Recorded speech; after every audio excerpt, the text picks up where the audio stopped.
इस मंत्र का वो जाप करते हैं। जाप करते करते 1 महीना हो गया हमारा, कोई भगवान नहीं मिले। वो उठे सुबह, नहाए धोए, खाए फल वगैरह और बैठ जाए, शाम को उठे फल खाएं फिर बैठ जाए, सुबह उठे। ऐसे करते करते 1 महीना बीत गया। दूसरा महीना जैसे ही लगा तो फल खाना छोड़ दिया, पत्ते खाने लगे।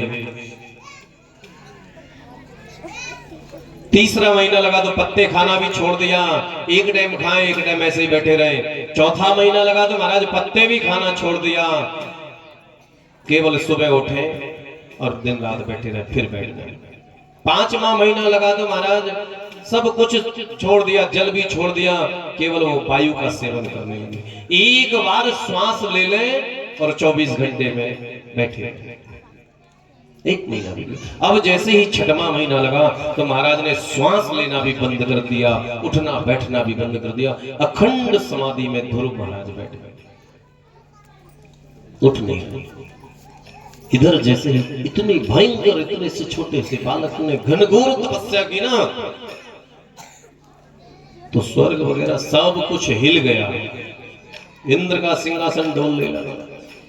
दौड़ा, भगवान क्या हो रहा है, क्या हो रहा है? मेरा स्वर्ग का सिंहासन हिल गया, ब्रह्मा की आसन हिल गई, कैलाश पर्वत हिल गया। क्षीर सागर में गए तो महाराज वहां भी विष्णु का सिंहासन क्षीर से हिल रहा था। महाराज इतनी भयंकर तपस्या पृथ्वी पर कौन कर रहा है? भगवान बोले चिंता मत करो, मेरा भक्त है। महाराज कितने लाखों करोड़ों वर्षों से तपस्या कर रहा होगा। भगवान ने बोला कोई लाखों करोड़ों से नहीं, अभी उसको तपस्या करते हुए 6 महीने हो गए। सारे देवता बोले महाराज जल्दी जाओ, वरदान दे दो। 6 महीने में ये स्थिति है कि पूरा ब्रह्मांड कांपने लगा। अगर ज्यादा हो गए तो महाराज सब कुछ प्रलय हो जाएगा। आप समय मत कमाओ, तुरंत चले जाओ। माता लक्ष्मी बोली जल्दी जाओ, ऐसा ना हो कि सृष्टि मिट जाए, तपस्या में सब कुछ गड़बड़ हो जाए। भगवान विष्णु ने सबकी आज्ञा पाई और भगवान प्रकट हो गए। ध्रुव महाराज तो आंख बंद करके बैठे, भगवान खड़े सामने बालक के पहुंच गए। बेटा ध्रुव नेत्र खोलो, वरदान मांगो, तुम्हारी तपस्या से प्रसन्न।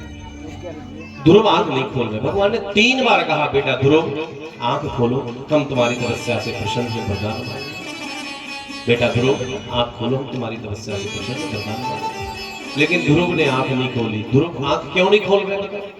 राजा परीक्षित ने कहा महाराज इसमें क्या सार था कि जब भगवान नारायण ध्रुव जी के सामने खड़े हैं फिर भी नेत्र बंद करे बैठे हैं, इसका मतलब समझ में नहीं आए।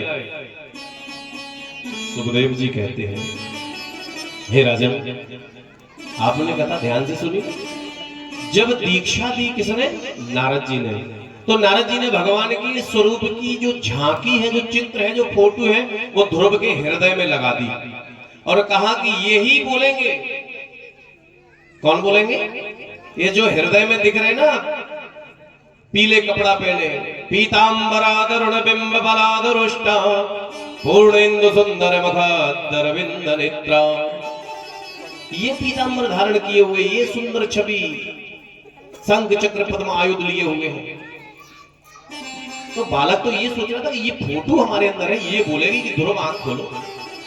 और कहा था कि बाहर की किसी आवाज पर भरोसा मत करना, वो तपस्या खंडित कर देगी। तो ध्रुव सोच रहे कि बाहर से आवाज तो आ रही, तपस्या नहीं करनी। भगवान ने ध्यान धर के देखा तो अपनी सुंदर छवि को उसके हृदय में पाया। छवि माने फोटो। फोटो को हिंदी में छवि बोला जाता है। भगवान जान गए कि यही बोलेगा, नारद की ही माया है। अपनी माया से कहा इसकी हृदय से जो छवि है मेरी, इसको गायब कर दो।